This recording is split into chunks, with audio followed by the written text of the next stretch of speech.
Magandang araw po mga malkudo. Tayo maghihimay ng ilaw na saging ng saba. Binayak-biyak ko na po yan. Hindi ko na pinakita ang pagpabiyak. Baka bawal.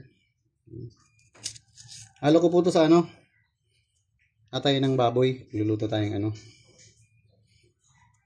toyo po ang ialat natin dyan mga malkudo. Lagyan natin yung daon ng laurel. Yan, may isa tayong piraso galing sa tanim ko. Ito galing din sa tanim ko mga malkudo. Saging ng saba. Hilaw pa. Pahinog na sana siya. Liliit lang. Pero okay na, nakapakinabangan naman. So, ganyan lang pag makapagkutsilyo kasi baka masugatan. Ang ating saging na saba. Yan naman dito. Yan. Sarap din itong gataan dito sa amin sa Bicol. Ginagataan lang ito sa kanila lagyan ng asin. Yung nabiyak na. Ang tawag po, pinakro. Sarap itong pinakro. Kaya natin pag sinipagan tayo bukas. Kasi magbubunot pala ako ng damo. Daming damo. Sa ating bakuran. So ganyan lang po yan. Halo ko po ito sa atay. So parang igadong lulutuin natin. Mga tuyo ialat natin. Bigyan natin daon ng laurel. Sarap po ito mga nakala sa ulam. Sarap din gataan. Sa ginatan din, na bilo-bilo ata ang tawag sa Tagalog, hinahalo din po. Ay, inog pala yung hinahalo. Pero pwede rin siguro ito. Malapit ng inog. Dito po. So, yan.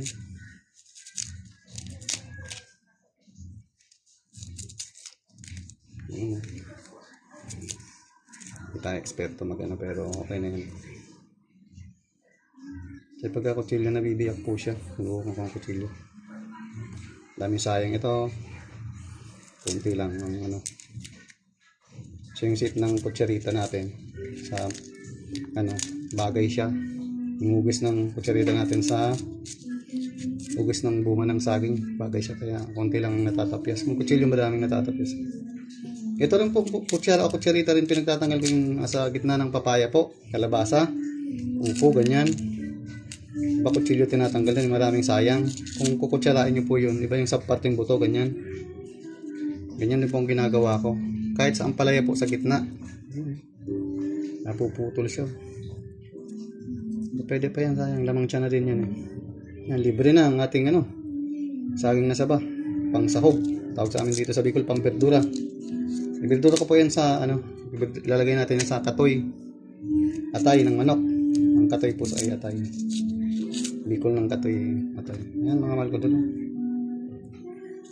Sulok lang natin dyan tapos hindi tayo eksperto sa nanginginig ang kamay ko.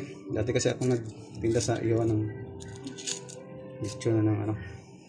manok saka burger. Di ba basa ang patis kaya nanginginig ang ating kamay. Parang nantang sopas kalakat babaw ng ating binatilyo pa.